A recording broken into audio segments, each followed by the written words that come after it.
Здравствуйте, в эфире информационная программа «Алато» с обзором информационной картины дня. В студии работает Нурсултан Джакубеков и Светлана Ахматалиева. В ближайшие 40 минут мы вам расскажем о наиболее заметных событиях уходящего дня.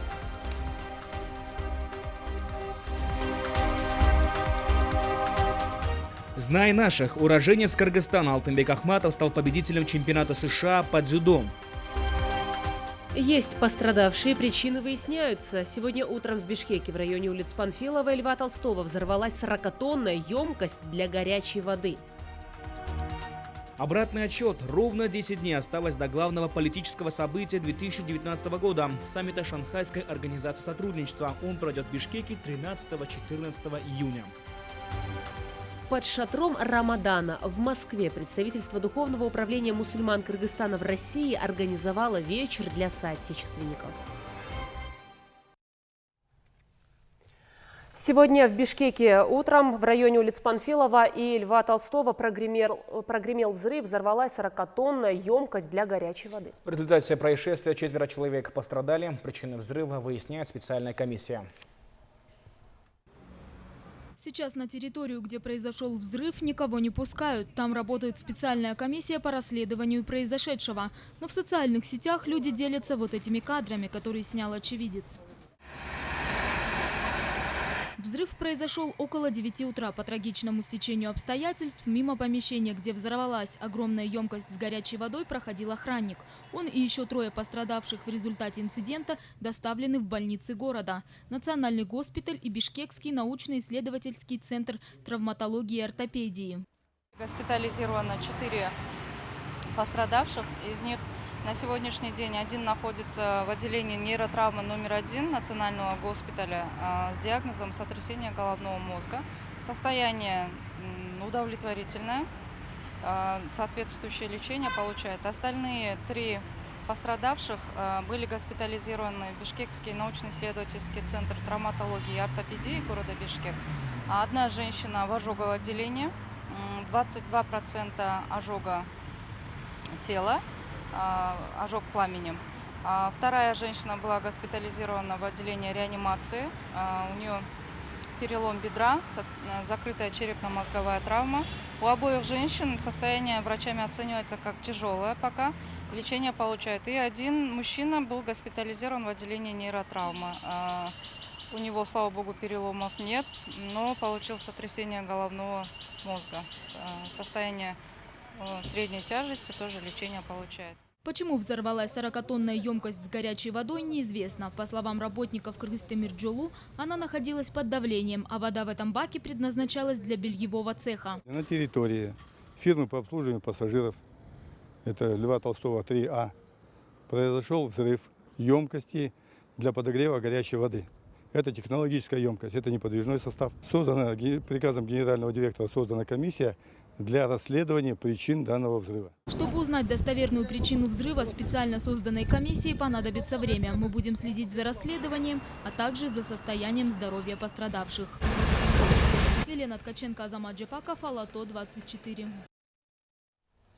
Сотрудники Госкомитета национальной безопасности обнаружили рекламу специальных средств для скрытой аудио- и видеосъемки. Эти средства были открыто выставлены на продажу. Они предназначены только для негласного получения информации и скрытого наблюдения. Подробности в следующем материале.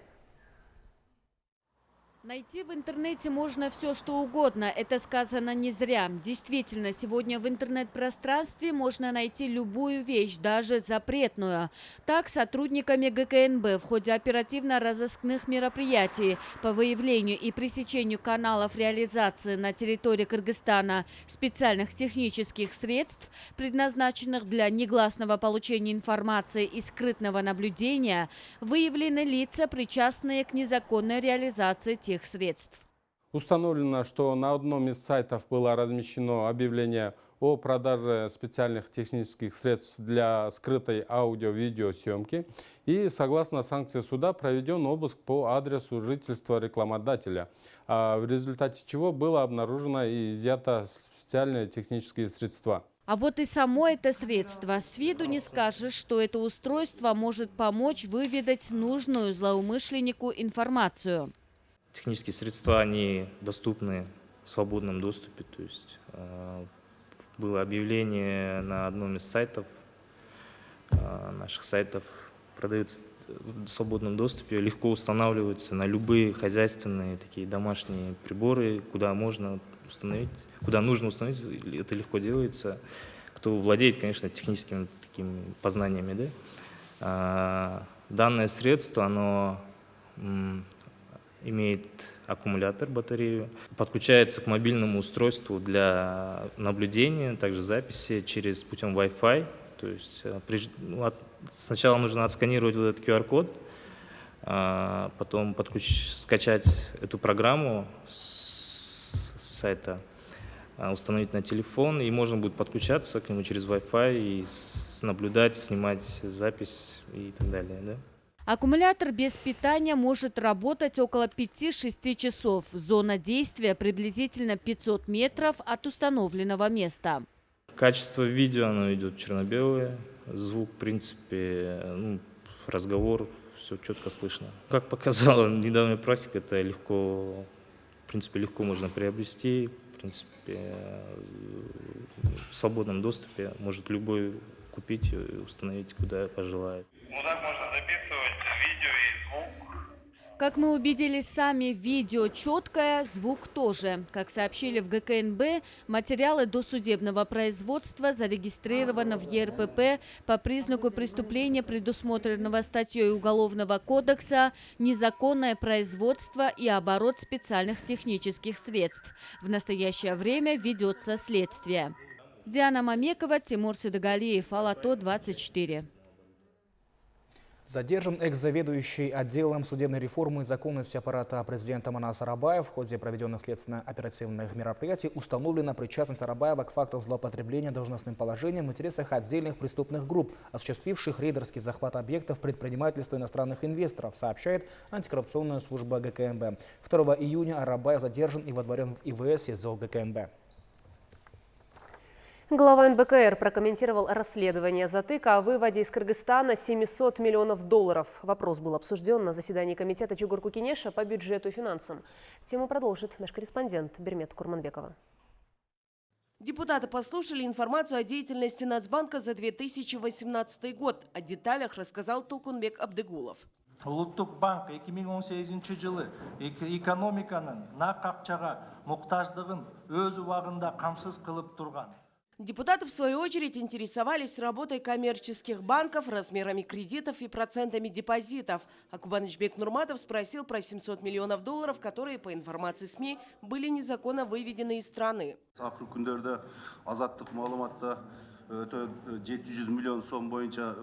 700 миллионов долларов в обществе идет большое обсуждение. Каково мнение НБКР и есть ли информация? По озвученным по итогам следствия фактам Нацбанку поручено провести проверку, отметил Абдыгулов и рассказал о мерах, проводимых банками по противодействию отмыванию денег. Первое, что все эти транзакции проходили через банки.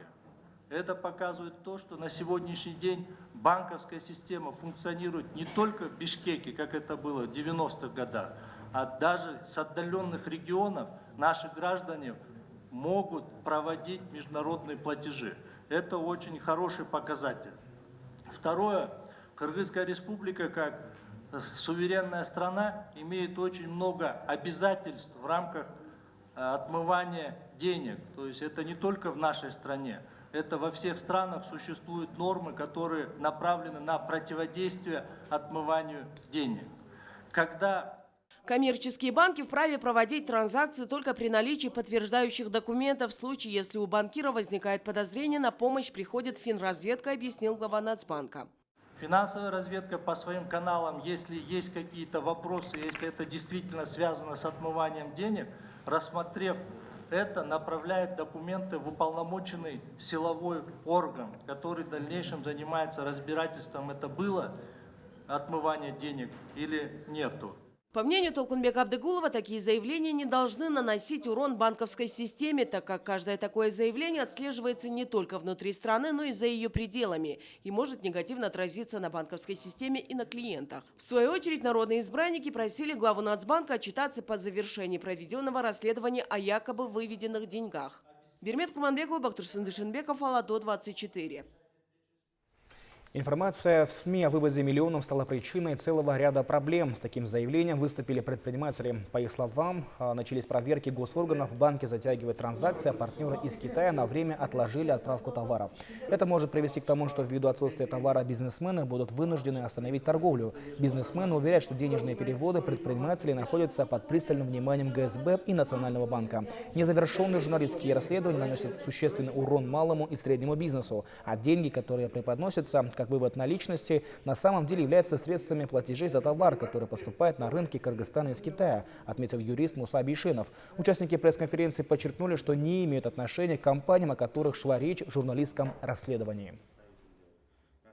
Прекрасно знаем, как работают предприниматели. И мы знаем банковскую систему, как работает. И более чем мы уверены и знаем, что те деньги, которые проходят через банк, эти все легальные деньги, у них есть всегда подтверждающие документы. И прежде чем эту информацию публиковать, необходимо поднять эти все первичные документы, изучить это.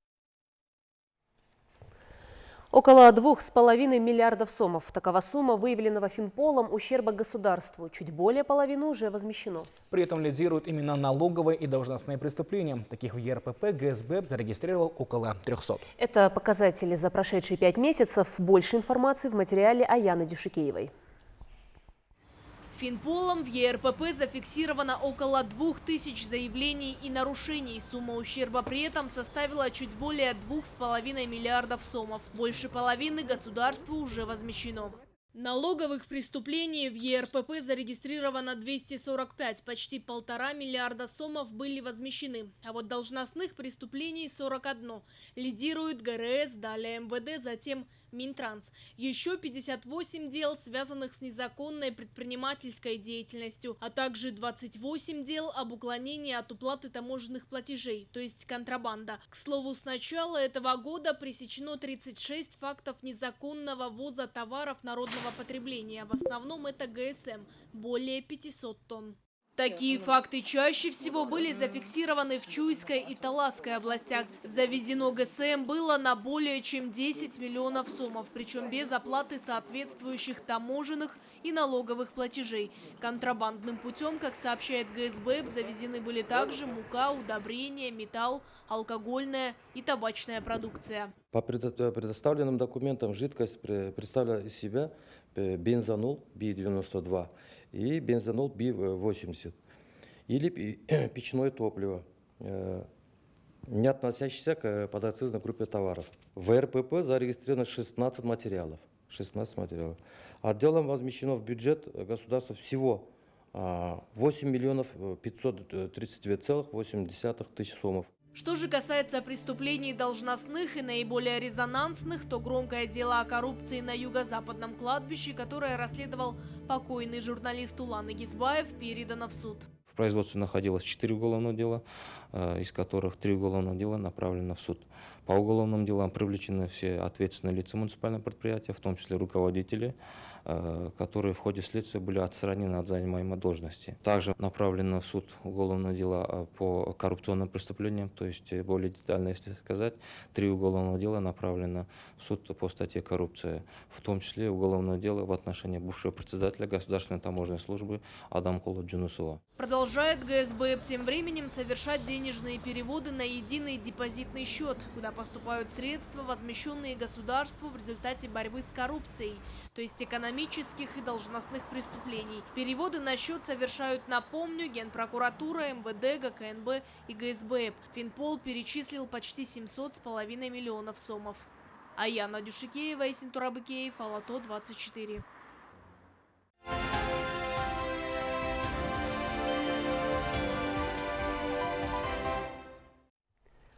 Ровно 10 дней осталось до главного политического события 2019 года – саммита Шанхайской организации сотрудничества. Он пройдет в Бишкеке 13-14 июня. В работе саммита примут участие лидеры 8 стран-участниц организации и главы государств-наблюдателей – Афганистана, Беларуси, Ирана и Монголии. Кроме того, приглашены руководители исполнительных органов партнерских организаций. ООН, СНГ, ОДКБ, АСЕАН и ЕАЭС. Подробнее Нургуль Саматова. Кыргызстан не первый раз председательствует в Шанхайской организации сотрудничества. Однако наша страна впервые принимает саммит в 8-стороннем формате. Напомним, 2 года назад в организацию вошли Индия и Пакистан с населением более 1,5 миллиарда человек.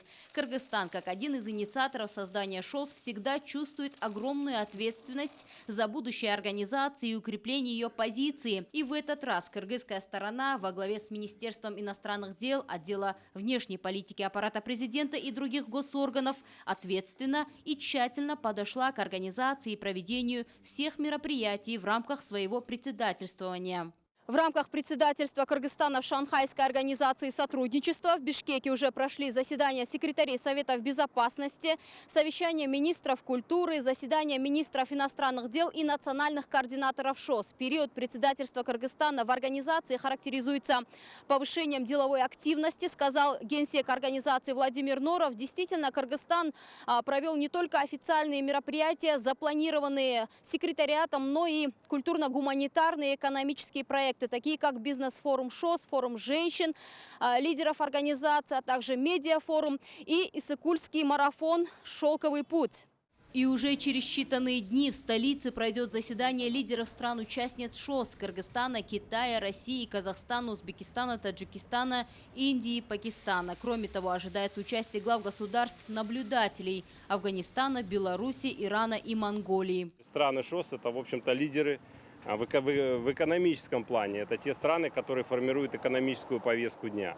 И в этой связи, конечно, для Кыргызстана эта миссия почетна. С одной стороны. С другой стороны, наша страна является модератором процесса в этом году, модератора диалога, модератора повестки дня. Если взять весь геополитический вес стран ШОС, то можно говорить о том, что крупнейшие экономические и военные игроки, они находятся там, и мы имеем с ними хорошие отношения.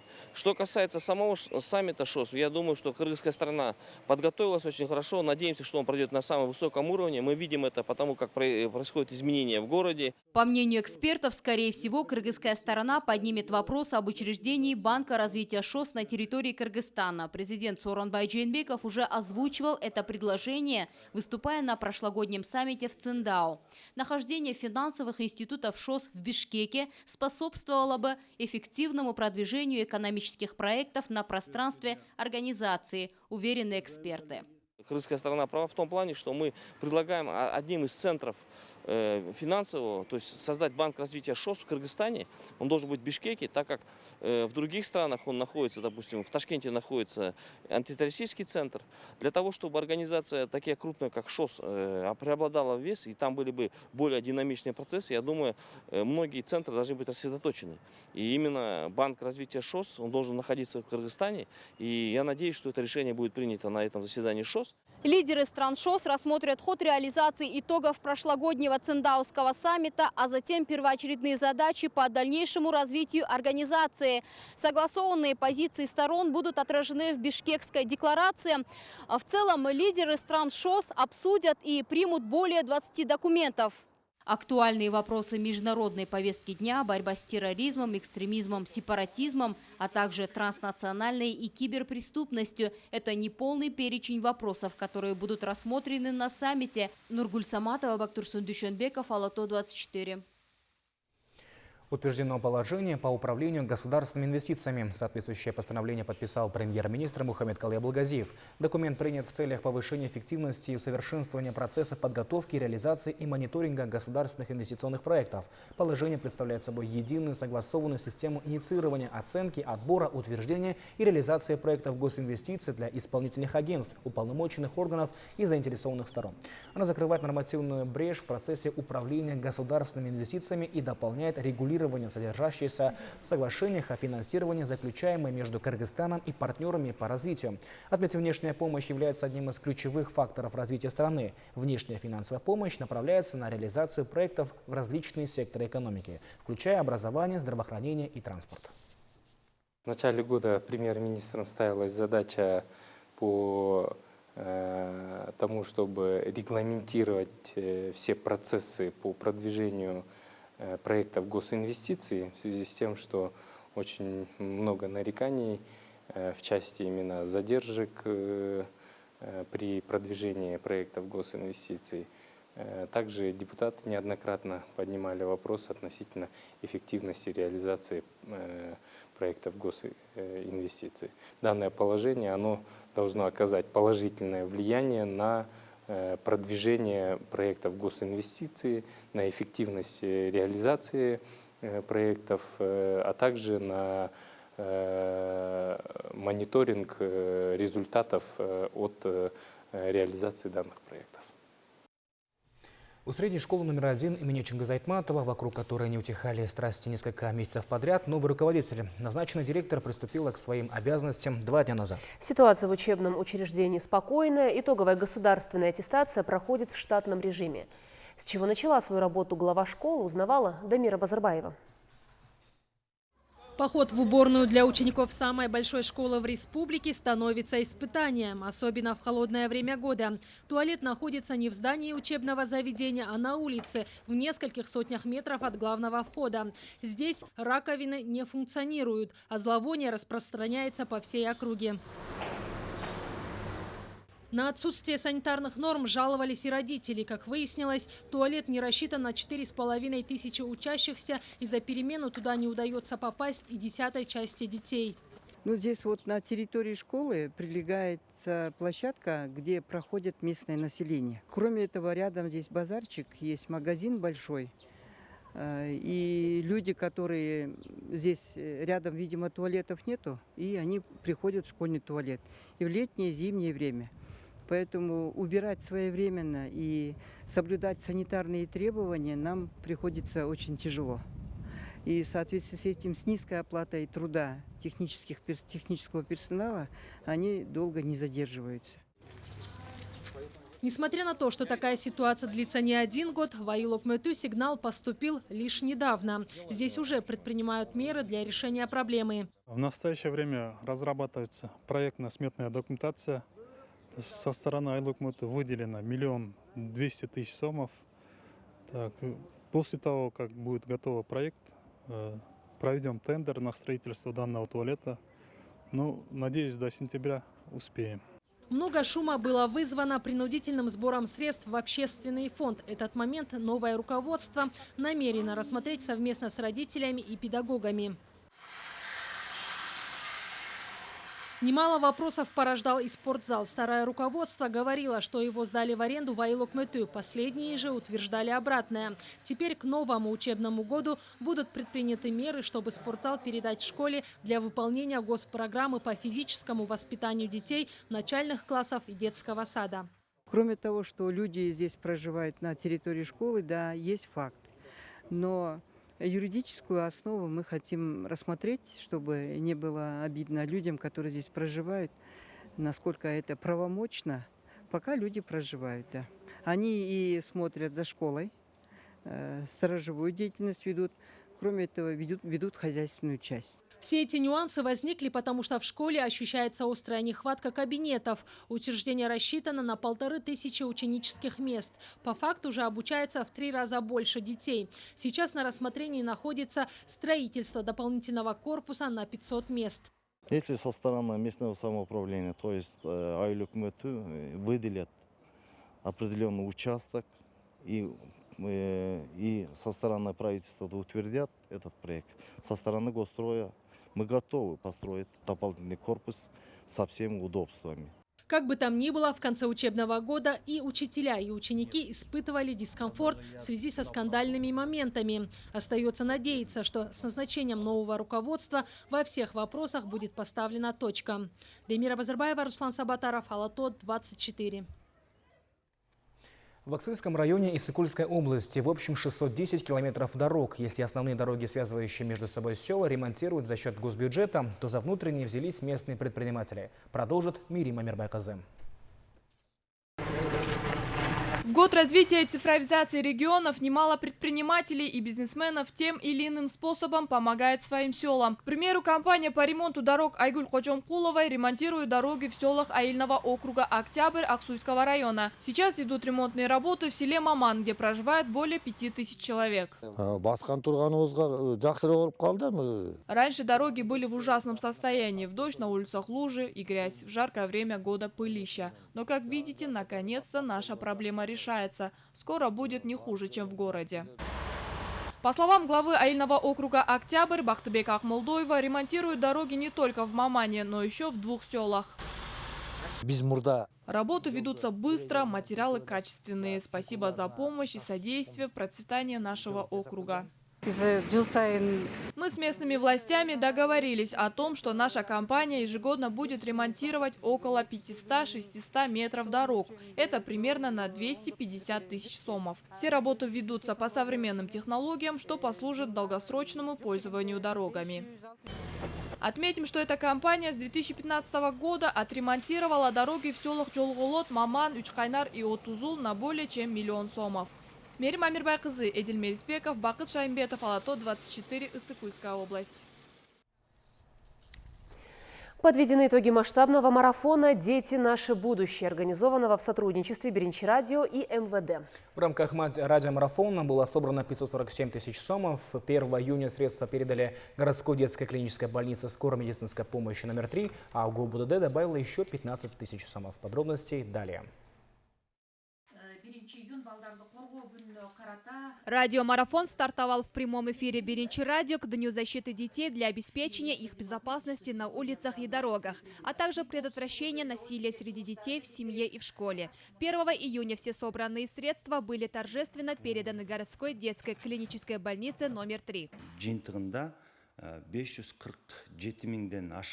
Радиомарафон прошел успешно по инициативе Биринчи радио. Усилиями представителей министерства и структурных подразделений, а также простых жителей собрано 547 тысяч сомов. Детская больница номер 3 работает на протяжении 55 лет. Она рассчитана для 400 детей. Каждый день врачи спасают жизни малышей, а потому все собранные средства были переданы именно этому лечебному учреждению. Сразу вот сегодня даем и купим одному отделению общей соматики стиральную машинку. Может быть, и будем покупать и лекарственные препараты. Особенно есть такие препараты, которые нам сложно купить на бюджетные деньги.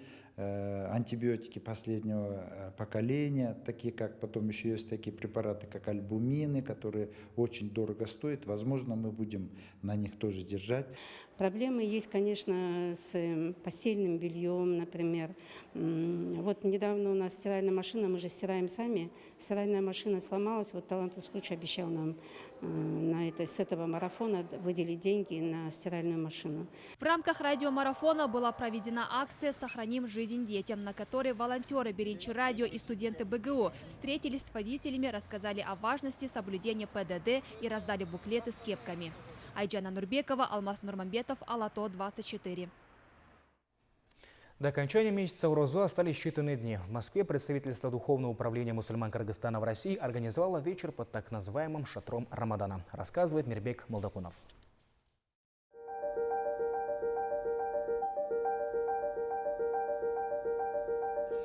Перед разговением организаторы показали и рассказали гостям об эпосе Манас, о жизни и творчестве Чингиза Айтматова. Продемонстрировали кыргызское гостеприимство. Вот есть один маленький полезный гормон, называется серотонин. Вы все его знаете. Это гормон радости. Так вот, только 5% производит головной мозг, а 95% вырабатываются кишечником. Представляете, если вы будете неправильно питаться, вы не будете кормить свои хорошие бактерии, они не смогут вырабатывать серотонин, и вы не сможете чувствовать радость. Шатер Рамадана установлен во дворе мемориальной мечети Москвы. В месяц Урозу здесь представители духовенства разных стран по очереди организовывают ифтар.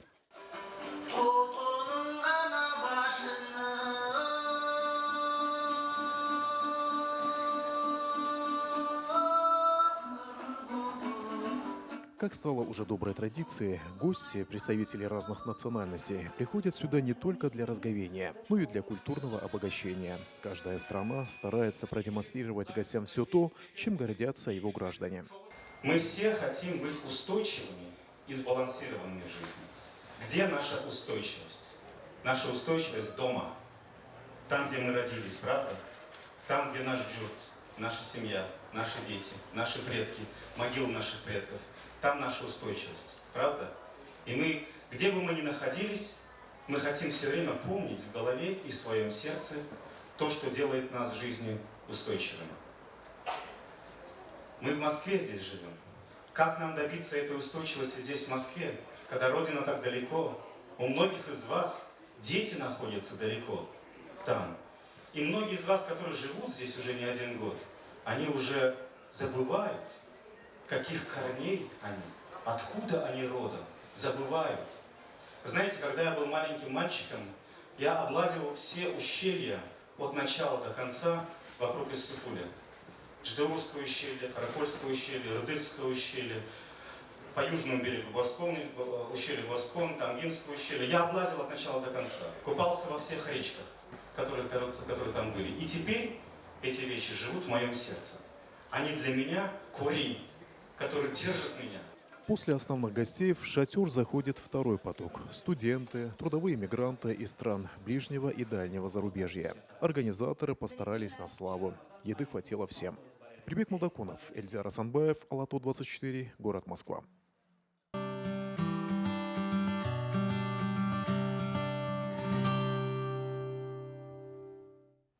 Уроженец Кыргызстана Алтынбек Ахматов стал победителем чемпионата США по дзюдо. Чемпионат прошел в Лас-Вегасе, штат Невада. Ахматов выступал в двух возрастных категориях среди взрослых и ветеранов в весовой категории до 81 килограмма. В турнире среди ветеранов Ахматов стартовал со стадии 1/4 финала, где победил Аднана Гутича. В полуфинале был повержен Альберто Хуарес. В финальной схватке Ахматов одолел Эрика Ван Сустерна и стал чемпионом США среди ветеранов. Алтынбек Ахматов начал заниматься дзюдо в Кыргызстане под началом Алтын Осмоналиевой и Петра Терпизова. Уже около 10 лет он проживает в США, а в прошлом году получил гражданство.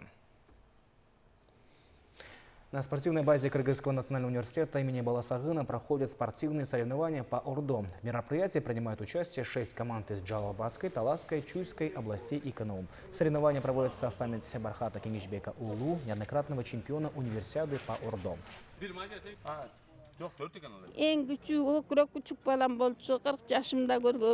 Он родился в селе Чкалово Таласского района. В семье было 9 детей. Он был самым младшим. Сын был послушным, человечным и целеустремленным.